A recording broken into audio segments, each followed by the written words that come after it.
député Guy Marius Sagna, vous avez la parole. Merci beaucoup mbokk yi maa ngi leen di nuyu yéen ñëpp ci seen tur ak seen sant di rafetlu taxawaay bi bu baax a baax. S'il y a des gens ici qui doutent de l'innocence de Pape Alé Niang, s'il y a ici des gens qui doutent de l'injustice de la justice sénégalaise, eh bien je vous rappelle que moi, Guy Marius Sagna, j'ai 4 libertés provisoires sur la tête, 4 libertés provisoires qui depuis des années ne deviennent jamais définitives. S'il y en a qui doutent de l'injustice de la justice sénégalaise et du fait que c'est le président Macky Sall qui tient la justice sénégalaise entre ses mains, qui décide de qui doit être arrêté et de combien de temps il doit passer en prison, je vous rappelle que la dernière fois que j'ai été emprisonné à la prison du camp pénal, je suis sorti de cette prison avec une liberté provisoire sans l'avoir demandé, sans avoir signé la demande de liberté provisoire. Je vous rappelle cela.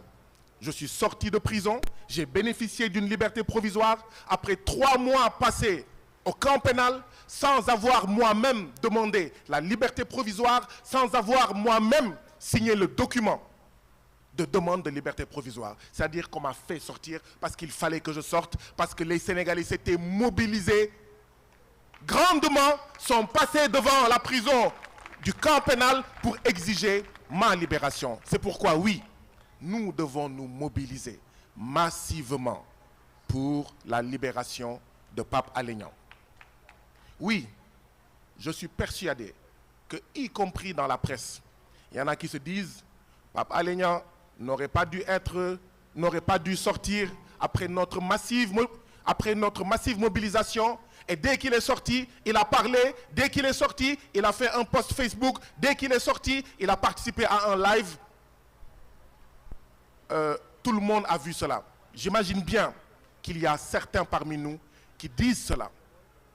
J'imagine bien qu'il y a certains parmi nous qui pensent cela et qui, sur cette base-là, sont démobilisés et qui, sur cette base-là, pensent que ce deuxième emprisonnement de Pape Alé l'a cherché, Pape Alé l'a mérité. Non, ce n'est pas ça la justice. Il n'est pas interdit dans ce pays-là de parler quand on sort de prison. Non, nous ne devons pas accepter que dans ce pays-là, sous le magistère du président Macky Sall, que quand vous sortez de prison, vous êtes obligé de raser les murs et de vous taire. Non, nous ne devons pas cautionner cela. Pape Alé a eu raison de parler. Pape Alé a eu raison d'écrire. Qu'est-ce qu'un journaliste qui ne peut plus parler? Qu'est-ce qu'un journaliste qui ne peut plus écrire? Qu'est-ce qu'un journaliste qui ne peut plus filmer? Non, nous ne devons pas dire cela. Il n'y a qu'une seule chose à dire.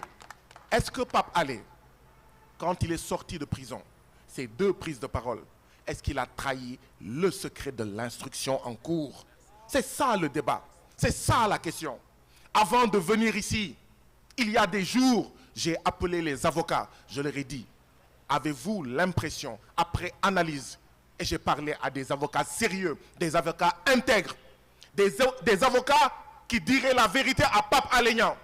Ils m'ont dit, Pape Alé n'a trahi aucun secret de l'instruction. Donc le procureur de la République raconte ce qu'il veut. C'est un acharnement sur Pape Alé.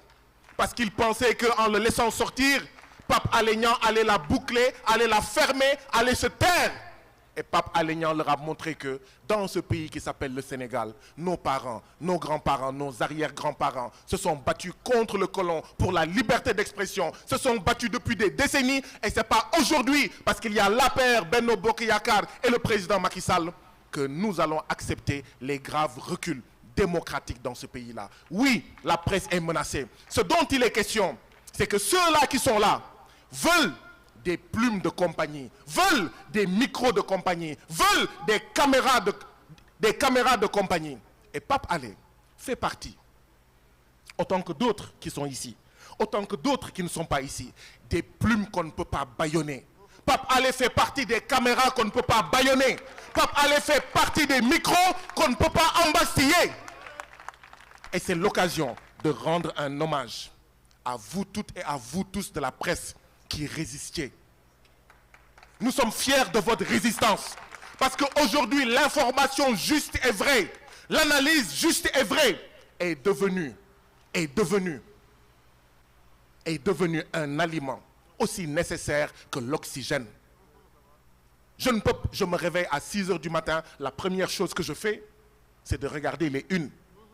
Je me réveille à 5 heures du matin sur mon lit, et je suis sûr que tous les citoyens sénégalais sont comme ça. La première chose qu'on fait, c'est qu'est-ce qui s'est passé, que disent les organes de presse. Après, on peut penser ce qu'on veut. Mais c'est la première chose que je fais. Je me sens mal sans information juste et vraie. Et donc oui, il faut se battre pour l'information juste et vraie. Et c'est ce que fait Pape Alé. C'est pour ça que Pape Alé a été emprisonné. Nous devons nous battre pour une presse debout, pour une presse digne, pour une presse qui refuse, contre des enveloppes en espèces sonnantes et trébuchantes, de se prostituer. Je termine par une chose. Ce combat, ce n'est pas le combat de la presse. C'est le combat de tous les citoyens sénégalais. C'est le combat de toute la presse, oui. C'est le combat de tous les citoyens sénégalais. Aujourd'hui, c'est Pape Alé. Mais demain, ce sera Mademba. Après-demain, ce sera Thior. Après-demain, ce sera Moustapha Diop. Après, Awa Diop. C'est ça. Après, ce sera Rohan. Donc, nous sommes tous en sursis. Vous êtes tous en sursis. Mais je me suis lamenté quand, il y a 2 ans, Adja Ndiaye de Dakar Actu a été bastonnée ici. Oui, là où il y a les camions de police. C'est ici qu'elle a été bastonnée par 10 policiers.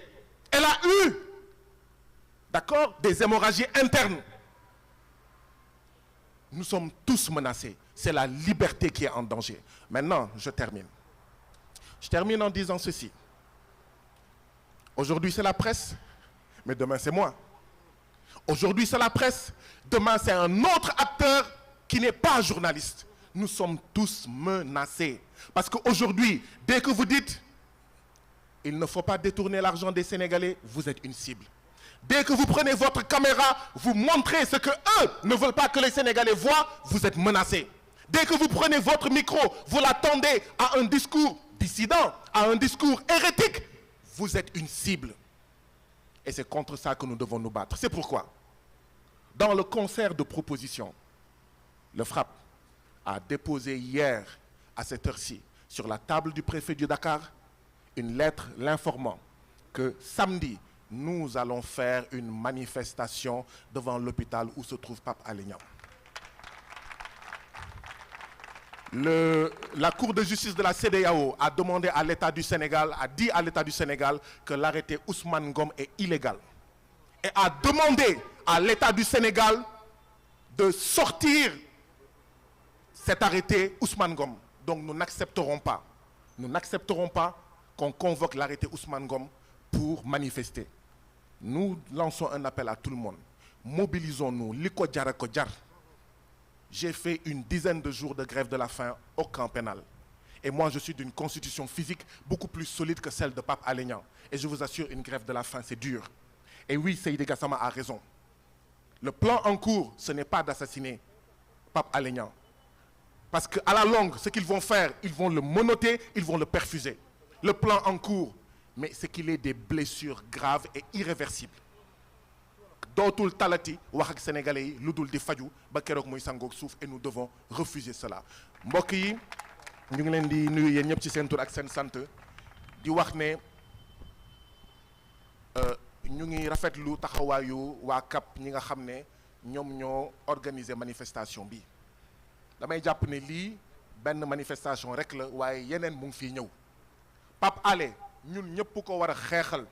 lu tax ñun ñëpp ko war a xeexal ndax li mu def ci Sénégal ndax sa contribution personnelle et individuelle li muy indil Sénégal waaye lan moo tax ñu war a xeex pour Pape Alé ndaxte tey Pape Alé la waaye bu ñu toogee seetaan suba beneen taskatu xibaar la suba beneen journaliste la gannaaw suba beneen journaliste la et donc nañu jóg jéebaane dëmm bi nga xam ne journaliste di ko woowee le monstre nañu jóg jéebaane dëmm bi nga xam ne day lekk suñu xaalis dëmm bi nga xam ne day lekk suñu doom ñu naan déet muy tëj journaliste yi nga xam ne dañuy duut baaraam di jël seen micro di ko tàllal ci li nga xam ne mooy góomu réew mi di jël seen xalima di bind ci li nga xam ne moom mooy góomu réew mi di jël seen caméra di wane li nga xam ne moom mooy góomu réew mi du leneen loolu rek moo tax ñu tëj Pape Alé te ay Pape Alé nag bëri na ci presse bi kon bu ñu toogee seetaan ginnaaw Pape Alé bii dinañ jàpp beneen Pape Alé beneen Pape Alé beneen Pape Alé donc ay waleen ñun ñëpp ñu jóg ñun nag waa FRAPP bind nañu démb préfet bu Ndakaaru ne ko samedi diggante 9h ci suba ba tisbaar dinañ am taxawaayu ñaxtu ci kanamu hôpital principal bi nga xam ne foofu la Pape Alé nekk ngir naxarlu liñ ko jàpp te teguwul ci yoon te nanguwuñu nag dégg préfet bu Ndakaaru naan ñu arrêté Ousmane Ngom ndaxte ñun ñëpp dégg nañ cour de justice de la CEDEAO ne arrêté Ousmane Ngom du arrêté bu dëppook yoon kon ñun ñëpp nañu mobiliser wu lu ko jar ak jar waruñu toog seetaan Pape Alé di dee ci hôpital waruñu toog seetaan Pape Alé génn hôpital dootul tal dara lu dul faju ay waleen ñu mobiliser wu samedi 9h 14h merci. Merci, honorable député Guy Marius Sagna. Vraiment, vous l'avez bien entendu, chers camarades, nous serons avec lui.